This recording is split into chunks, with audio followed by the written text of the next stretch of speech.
Наша задача, как наставников, не только помочь ребятам сделать правильный профессиональный выбор, но и в жизни, конечно же, определиться. И сформировать в нашей молодежи, в их среде, дух созидания, укрепить базовые ценности семьи, труда, творчества, милосердия, доброты, любви к Отечеству. Я уверен, что без этих качеств сегодня практически невозможно себе представить человека культурного и прогрессивного. В том числе и по этой причине президент Российской Федерации 2018 год в стране объявил годом добровольцев.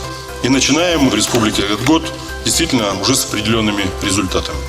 У нас 10 тысяч волонтеров. В том числе особо хочу отметить серебряных волонтеров. Это люди уже преклонного возраста, которые лично своим примером двигают нашу молодежь в этом направлении.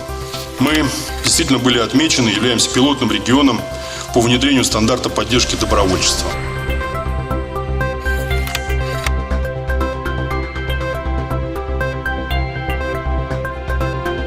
Добровольческое движение Республики Коми активно поддерживается по разным направлениям. Во-первых, был создан Доброштаб Республики Коми, призванный объединить все добровольческие объединения и систематизировать их работу.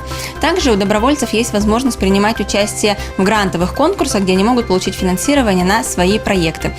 Еще одним направлением поддержки являются образовательные программы. Например, в рамках форума «Крахаль» будет площадка, посвященная волонтерской деятельности, куда могут заявиться все волонтеры.